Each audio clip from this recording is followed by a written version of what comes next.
Hello, everybody. My name is Urska. Kostya told me that I need to spend at least 30 seconds presenting myself, and I was thinking that if it would be a few years ago, I think I would say that I'm a physicist. Turns out, de facto, these days, I don't think I can say that anymore. I started my career back in the old country in Slovenia with a PhD in theoretical biophysics.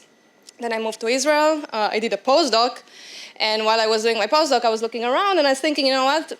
This industry is not looking all that bad. And I joined the Y-DATA. I think it was a second generation, which kind of helped to bridge the gap in the domain knowledge. And soon after, I joined Lightricks, first as a researcher, as a computer vision researcher, and then later on, I got to be a team lead in the research department in Lightricks.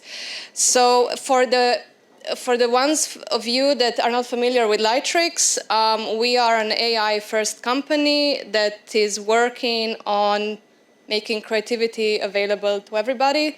Facetune app specifically, which is the app that my team supports, is tailored for person-focused editing. And this is, I guess, like a good segue already to the topic that I want to talk about today, which is identity preservation when it comes to editing scenarios.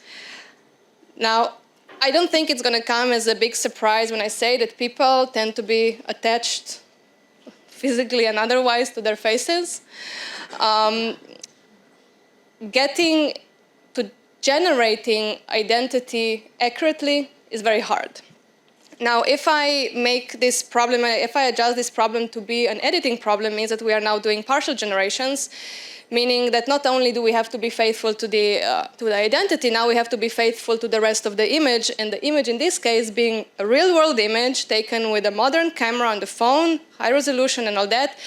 And I think it doesn't. I don't need to convince you that this is a hard problem. Also, a disclaimer, I'm not going to have time to go into details at all about anything. So this is going to be basically just a presentation of the problems that we face. I'll throw a few solutions, and in the end, I'm going to show you a feature that we released very recently that enables us to edit faces in an identity-aware way. So I want to start by first opening with what kind of edits can we have on the face, okay? And we can go from very mild to very heavy.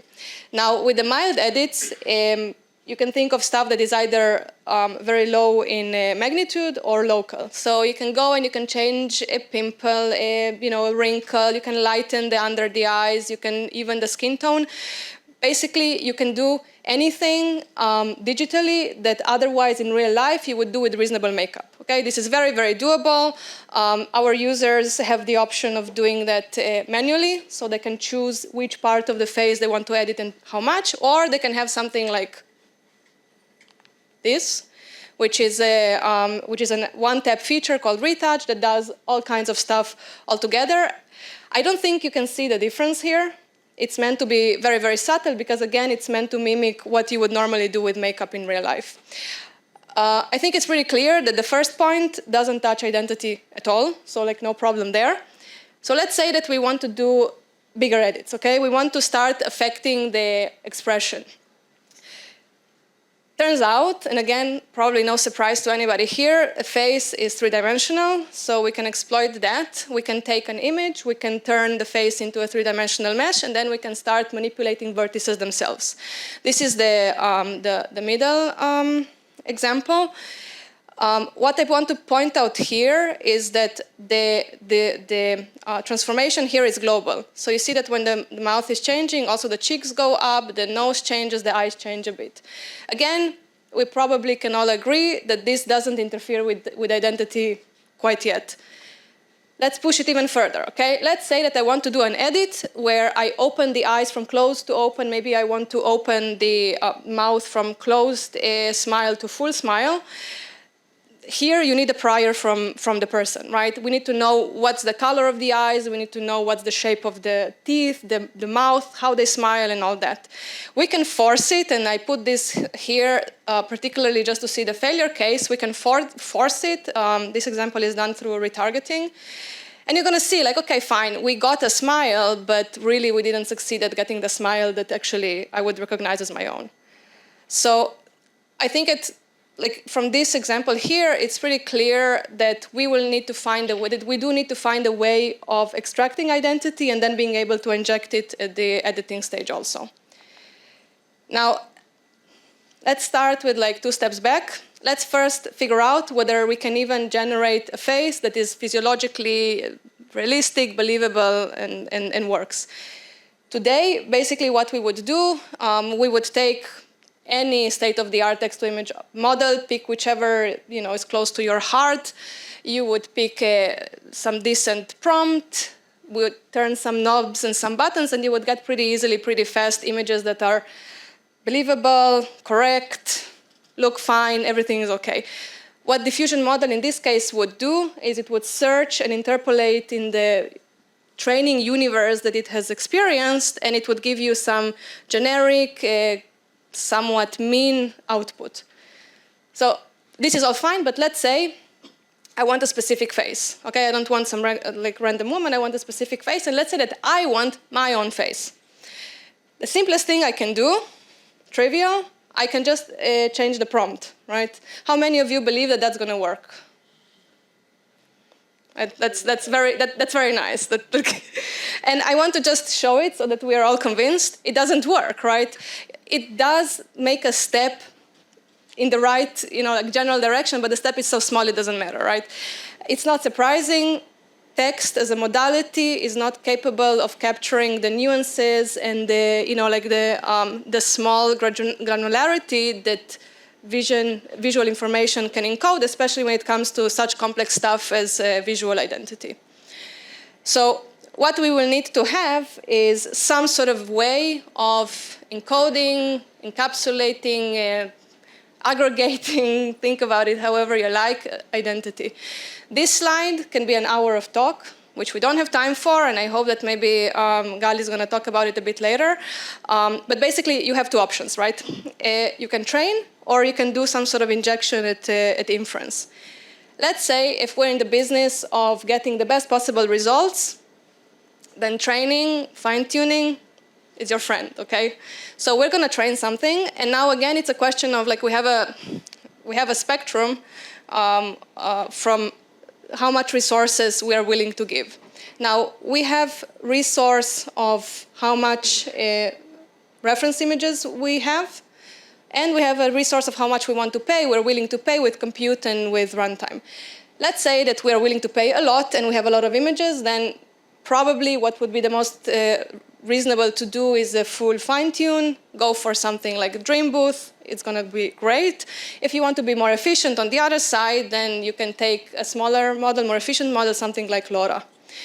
Whatever you pick these days, you're going to get an output that preserves your identity nicely. What you can also do is you can go to Facetune, you can go and check out our headshots feature, and you can get yourself in all kinds of different imaginary scenarios. So to the core of like what I wanted to show you, that's all nice and great, but what if we want to do editing? What if we're not doing unconstrained generation, but we want to do editing? So we are probably in agreement that we will need the personalized model, right? We saw in the first slide, otherwise it wouldn't work. What we also will need is some way to localize our edit, okay? Turns out that any model that you take, doesn't matter how big, is performing compression to some level, and it's gonna be basically impossible to recreate, to reconstruct the background to the same way as if it's done in the original image. So we will have to segment, in this case face or whatever part you want, and we will be working in some sort of an Inpainting paradigm, and we're going to be applying the edit only to the area that we masked, and outside we're going to leave the content untouched. So I'm going to show you what happens if you do it in a naive way. It's like, it's no good. I'm not sure if you can see, but it's no good, right? Turns out that these models, even though they are great and they work well and they're amazing, they still lack very, very fine spatial awareness when it comes to fitting content in a broader picture. So what we need on top is some sort of conditioning, okay? There is many, many, many different ways to condition a model. One of very famous ones is called the control net. Control net is a model. How many of you are familiar with any of this with control nets? Okay, so control nets for the rest, like these are models that are attached on top of a pre-trained diffusion model. They are considered like an auxiliary model that enforce spatial control condition to the generation. And this is and by the way, there's many controls that people have trained. You can train your own. It's not that hard.